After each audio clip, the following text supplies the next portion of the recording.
Dr. Power, guests have arrived. Thank you, Bonnycastle. Well, good. Welcome, folks. Come on and have a seat. This is week 6. We're just coming to the towards the end of our short course, our time together. And again, I've said this many times before. I certainly would like it to be a face-to-face class so we could have more interaction, more time together, and drill down on some of the topics that we're just dancing across the surface on. But there's many good things being raised on the discussion sites, and it's very rich with intellectual capital. And I thank you for that, for making it such a success. The exam, there's been a bit on and off again, I guess, with these outside contractors, but the understanding that I have now at the current time is that we're doing it the old-fashioned way, that in fact you'll get a proper paper exam delivered to you in some sort of a center across Canada, and there you'll write the exam. There's no test exam. I had a test exam up on the site at one point, and I took it down, and what I've opted to do is in the last week of the course, as we start week session number 8, I will send you the actual exam, and I'll take out, of course, the actual questions, but the format, the layout, the values of them, and to bring the pressure down, you'll actually see the exam prior to the, as well on that exam, I will identify for you the actual case that you're going to get on the exam. Again, the questions will be removed, but it'll give you a chance, the case is in your textbook, a chance to talk to your colleagues and see if you can come up with the questions that will be similar to those things we've done through the practice cases, and the one you're working on now this week and closing on, your individual case assignment, it'll be very similar in kind to those sort of questions. So in this whole course, it's more about fun and learning something as opposed to putting left foot, right foot, and memorizing things. So just have some fun with it all. Talking about fun, we had a lot of time this week on environmental concerns, the Seaside Dam in BC, etc., and flooding, and some good discussions on the environment, and trying to balance that with the needs of business and the needs of society and the needs from Mother Earth. And so all those things came out, and it occurred to me that, like most people in our lives, we spend a lot of our time just looking at this level or looking down. We don't look up. And so this week I'm going to encourage you to look up, simply 100 miles over your head. Google the word space junk. Let's have a discussion about space junk this week. You'd be surprised that we're almost captive on this little blue marble, and if it continues, we won't be able to get off it. Because over our head, as we sit here, there are thousands and thousands and thousands of washers, nuts, bolts, garbage from the earlier ships going up. They just threw it out the window, and like billiard balls, as the time they hit, they split, they fragment, and we're getting this whole crust of, in the circle of the Earth, of space junk. And they're traveling at 18,500 miles an hour. If you get hit with one of those, it causes a little bit of heartburn. So let's have a space junk and environment just over your head. This week in the paper, what do we got? Well, our friend Harper is at it again, and I don't mean to pick on him. As I say, I'm conservative at heart, as you can probably sense, being Attila the Hun. But now we're going to train some Jordan troops and carry on the fight with the IS in Jordan. And so we're doing some military training over there and equipment. And it begs the question whether you accept or don't accept that we're now have a need to go into Jordan. I'm really concerned about Canada's north and our sovereignty up to there, and it's under attack, and we've got nations up there, to include China, dictating that it's now in their national security interest to have access through our passages to get to Europe. And we're not spending anything up there. We're not doing anything up there in any significant way. We talk the talk. Every year, Harper and his team goes up there for a photo op, talks to some rangers, and talks about new ports and new facilities and new ships and new icebreakers. And in fairness, there are some new icebreakers just starting to come out one at a time, but those have been talked about for a decade. And so all this money we're spending on the 49th parallel and doing these other things around the world, I'd sure like to see us stiffen our northern border against our neighbors up there. And we have neighbors up there, like the Americans in the south, we have Russians in the north, and Danes and others we should be looking at, because I can tell you they're up there and they're eating our cake. Okay, we've talked about supply in Jordan. What else is of interest to us? Oh yeah, the Nepal, of course, and Kathmandu. It's a tragedy over there. When I left the house today, they're up to 5,200 souls under the rubble and dead, and the list goes on. And it's quite a tragic story. And out of that, of course, it's not unusual to have earthquakes of this nature, particularly in that region. Turkey is always subject to earthquakes on the Mediterranean. They get them with some regularity in that area. But my concern is also here at home, that we're on the west coast, we're due for a large major earthquake, well over the 9 on the Richter scale, which is about as strong mega quake as you can get. And it doesn't hurt to be prepared. The Victory Gardens, we've talked about the idea of being able to survive for 30 days, because these folks here are going to be on their own for at least 30 days until they get the food and resources and rations in there to make life at least halfway decent. And so do you have your kit for this sort of an event? Which raised to my mind the National Guard down below in Baltimore. Again, horrendous stories on the news, a civil breakdown, civil disobedience, police doing what police do, and guards being called out to quell and bring it down. And it's the same story we had in Ferguson, and it's the same story we had in Detroit, and we've had in Chicago. And not just picking on our friends to the south, Canada could be in for the same sort of thing. So these are just symptoms of an underneath core problem. And the core problem is that this trajectory, this growth in the trajectory, the differential between the rich and the poor, the collapse of the middle class. And so we see the blacks primarily, who are at the bottom end of the spectrum down there, job opportunities, very high unemployment. It's just as Hobbes says, life is short, nasty, and brutish for these folks down there. And it doesn't get any better when you have some policemen acting as purported in this case here. Certainly. Not that they need an awful lot of empathy, but you probably remember signs on the police cars used to say serve and protect. That's gone. We don't serve and protect anymore. We're sort of men in black. We've lost that old community policeman where we went up to the schools and talked, and the policeman on the store in the corner you'd run up to and say hello to and chat and say how are you doing and get to know them. Or a policeman on bicycles that would bike around your community. All that's gone now. We're in these APC, armored personnel carriers, SWAT teams, black suits, balaclavas, lasers and tasers, etc. And so the underlying core for us is that the economic situation is driving this. And if we don't do something about this gap in this rich and poor, there's going to be more of this percolating. And not just there, it's the Arab Spring situation we saw through the Middle East. When you take young people in the 19 to 25 group that are unemployed, no chance, no future, nothing out in front, no hope, no dreams, and you give them any excuse at all, they have nothing to lose. They're going to do this. It's going to try to reset society because they're not happy with the rules of monopoly. They're going to change it. So we have to, as decision makers, figure some way around the obstacle. And it seems to me one of the things we've talked about in this course is a guaranteed annual income, as much as we think that's kind of frivolous and vexatious. It may be we need to do that because there's so many people getting unemployed, underemployed, sitting on the garbage heap, and that number is growing as we sit here and talk tonight. Anyway, that's in the paper today, but I say it's just a symptom, but certainly something we could watch and start thinking what we can do as leaders to change that.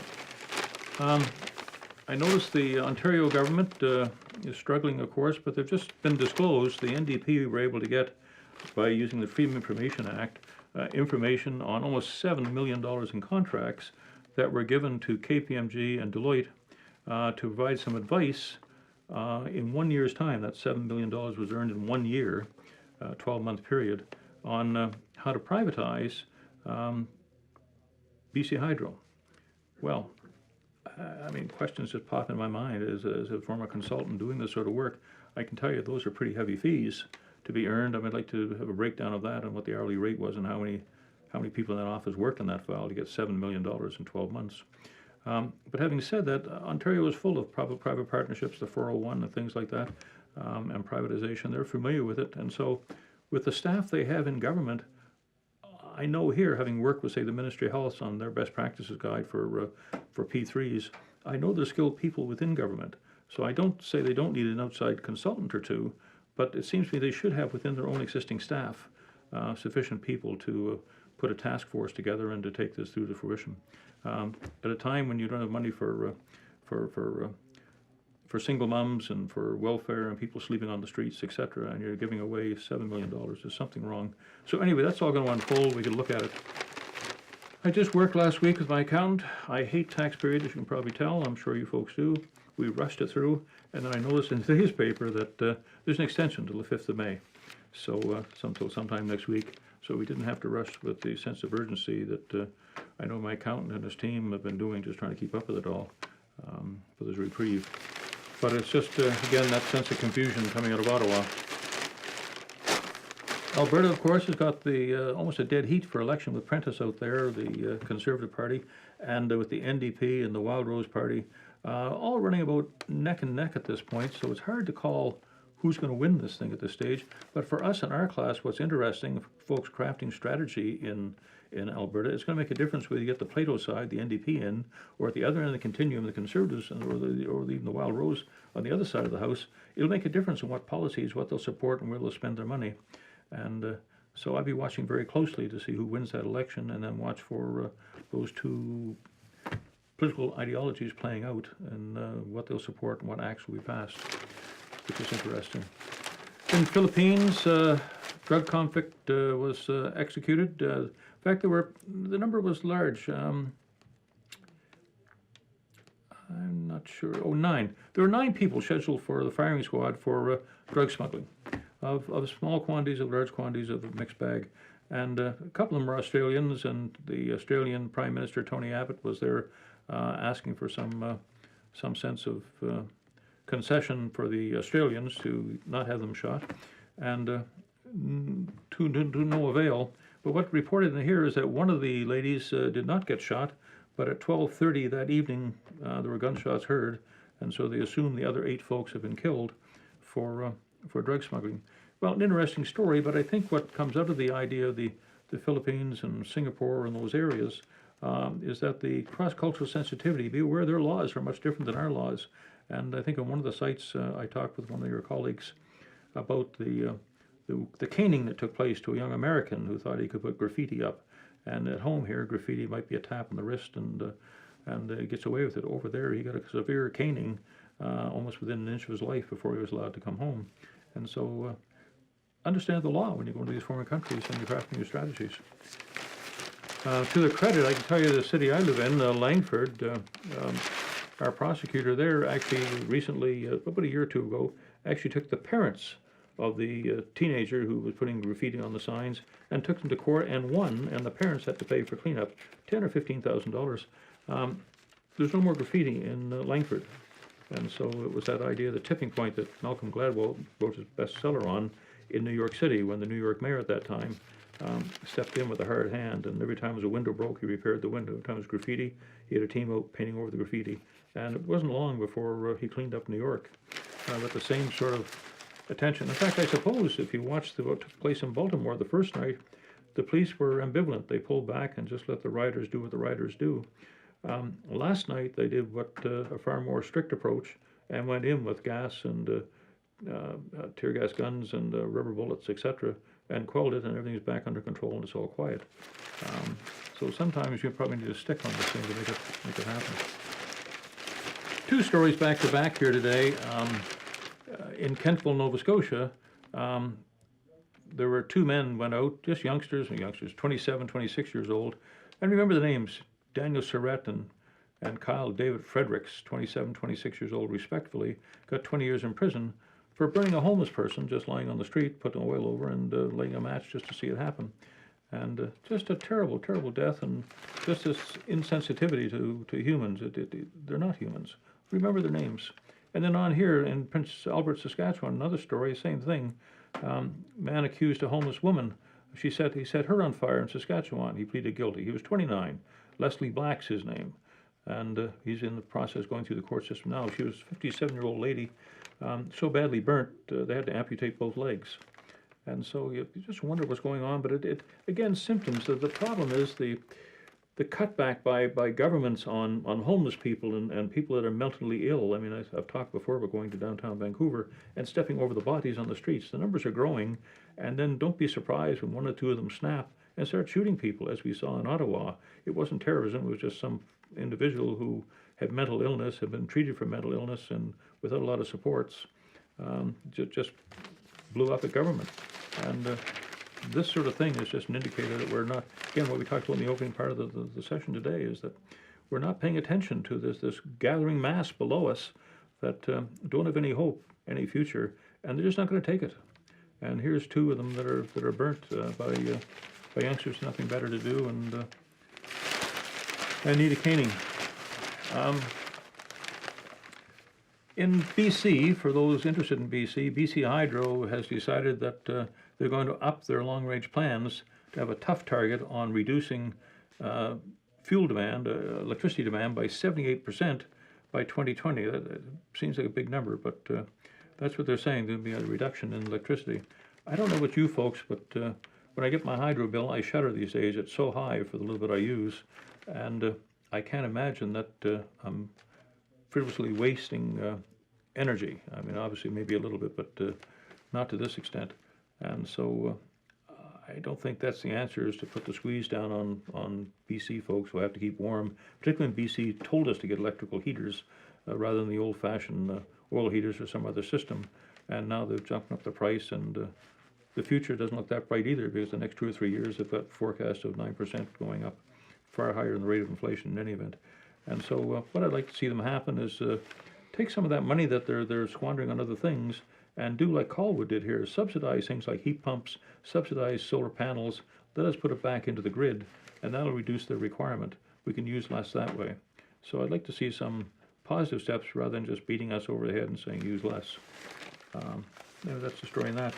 Oh, this is an interesting thing. Again, this is peculiar to Victoria, but you have the same numbers in your city. But they've done a study. The study was done by the Community Social Planning Council, and they've arrived at that you need $20.05 an hour, $20.05 an hour for 2 people working full-time in a family to make a total of $61,816 annually just to live an average family in the city of Victoria, because the prices of things are so high, the price of housing, the price of childcare, etc. You need to have that $20 an hour income. And that's up dramatically, up $1.12 from last year when they did it, because of inflation. Of course, they tell us we don't have inflation because they only choose to measure those things that don't really count. Food and housing aren't in the budget. So anyway, we could talk about the $61,800 needed by family to get by these days, which means that 2 people have to work, which means the house is empty, which means the child doesn't get a breakfast properly in the morning, dropped off at daycare centers, and come home in the dark. The whole thing is just breaking our family units down.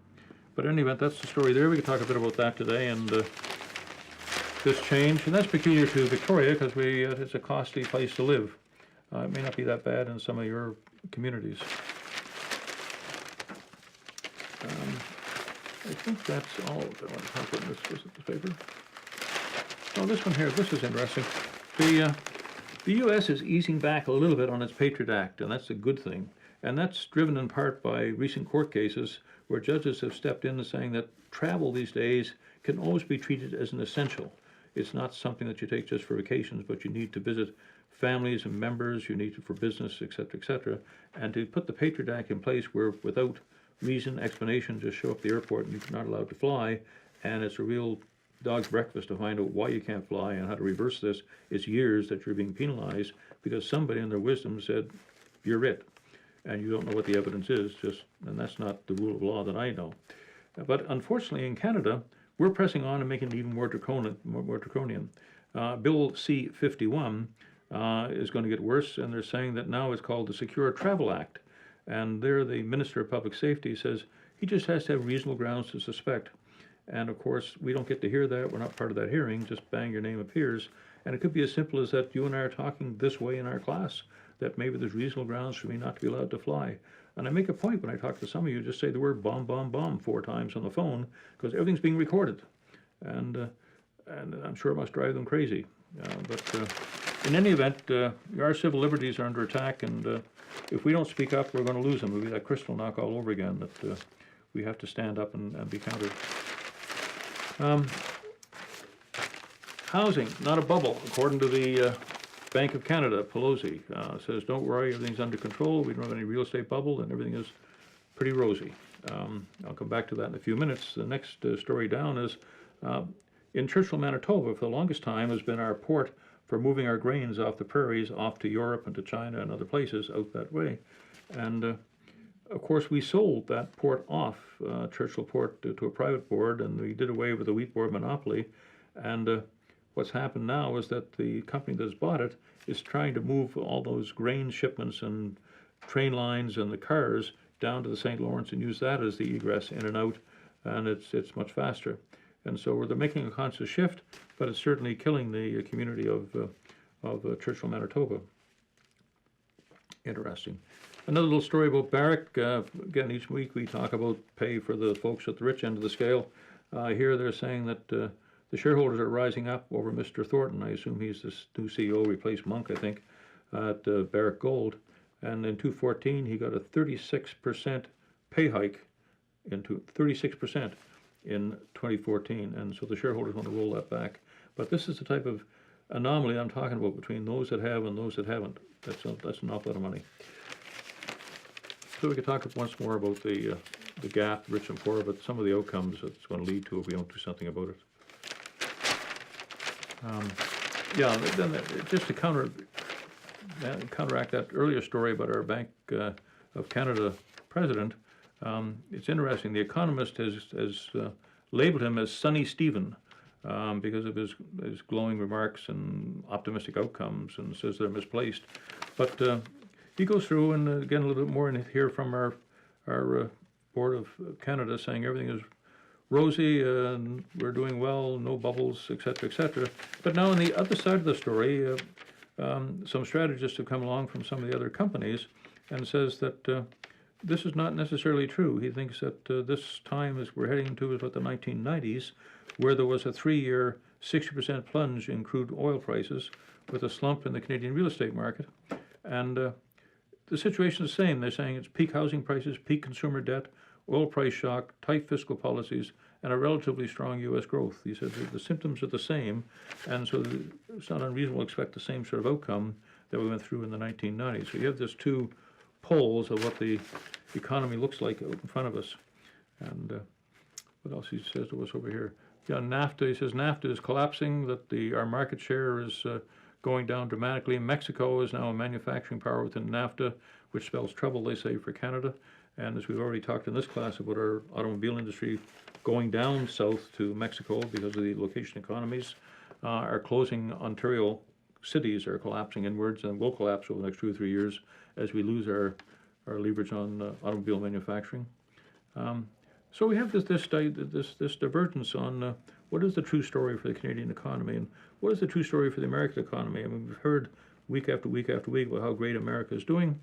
And I'm one of those few that are dragging my feet saying I'm not quite there yet, and I'll have to look at the debt clock to substantiate that. When you have 50 million people on food stamps in the States, 50 million families on food stamps in the States, we still have a problem.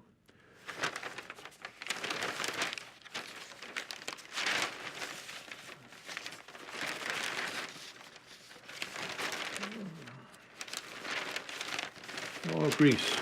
This is a very important story. I'm watching it for the sake that my little investment portfolio, I watch things like Eldorado Gold, and one of Eldorado's prime holding is in Greece.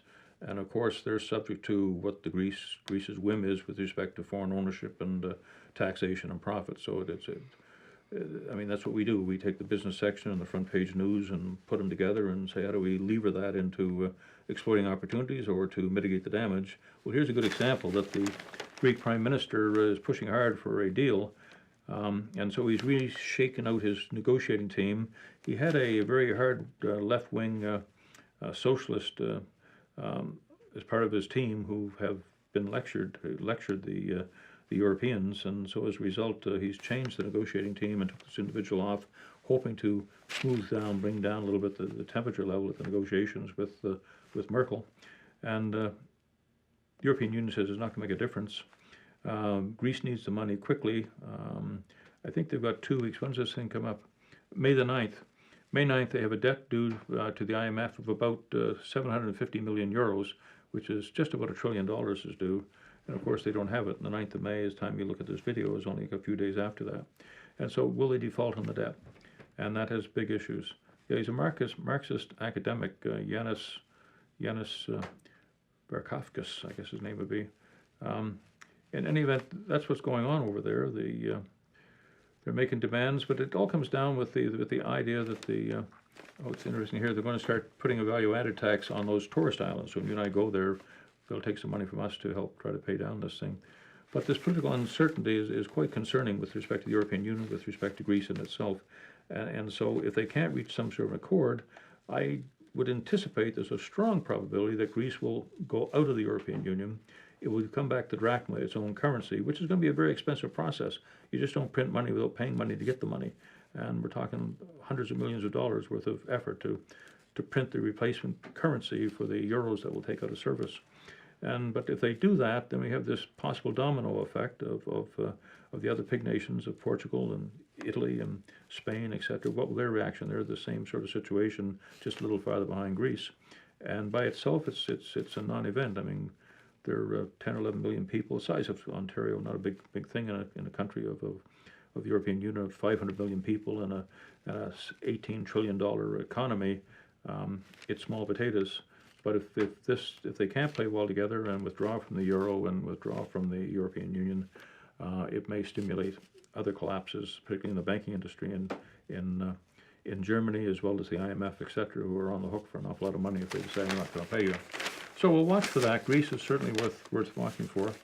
China's middle class propels Apple's iPhones, big sales over there. And it's interesting that mainly Hong Kong and Taiwan, it's interesting there that they call Taiwan part of China because, of course, Taiwanese wouldn't accept that right now. They still see themselves as a separate legal entity. But economics, slowly, the line is blurring.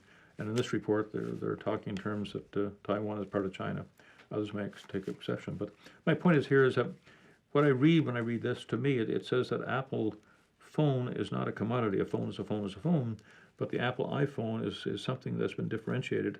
And so they'll charge a higher price for it. The Chinese are prepared to pay a higher price for it because they can take pictures of their kids and other things on this, and they like the status of an Apple. And so they'll pay the premium price. For how long, I don't know. But Apple is doing well in China. I see here Britain's economy has slowed even more sharply in the first 3 months of 2015. Cameron says the gross domestic product grew by only 0.3%. That's practically flat. Throw inflation in there, et cetera, they're worse off today than they were yesterday. And the pound itself is weakened against the dollar and the euro. And the euro was down about $1.07 or something, a long way from when they first bought it out, it was about 89 cents to the American dollar. And then the high, when I was teaching over in Grenoble for the university, was $1.49 American. Now it's down to $1.07. Those are quite big swings for people doing business. I see here for the Ottawa, they're are asking Ottawa to help clear up mortgage rules. When you decide you want to get out of your mortgage and take advantage of these low interest rates, there's a penalty, generally up to 3 months paying allowances. But they're now tied it into a sense of the interest rate differential. If it's 1%, 2%, 3%, it has an impact on the penalty you're going to pay. And so they're asking that these mortgage companies and banks, in very clear Gothic print, explain to us exactly what is their penalty at the time we're signing the mortgage, not hidden somewhere in the documents you sign and throw it away somewhere. Just make it a little more transparent. And so that's probably a good idea. Air Canada, to their credit, seem to be doing better. The turnaround plan, they're saying, is working, and numbers are doing well. Certainly for the longest while, WestJet was, say, eating their cake, but a lot of people seem to say that Air Canada's on the way back. Well, what's your sense? I really like WestJet. One of the things I wanted to bring in today, if I could, is a book by Miko Kaku, Physics of the Impossible. Physics of the Impossible. A fabulous book. He's got two. I've got both of his books. This particular one, we talk about the Internet of Things. This talks in terms of what's just coming out here. We've talked in some of these classes about the artificial intelligence, the ability to take your mind, my mind, prior to death, and upload it into the computer. That's just out, they're working on it now, it's just out in front of us. And so some old farts like me may be able to, if I live another decade or so, have my brain uploaded into a computer with a hologram, and while I'm long gone, my grandkids will be able to come in and ask questions of the computer, and the questions will be answered by my hologram and whatever they've captured in my mind.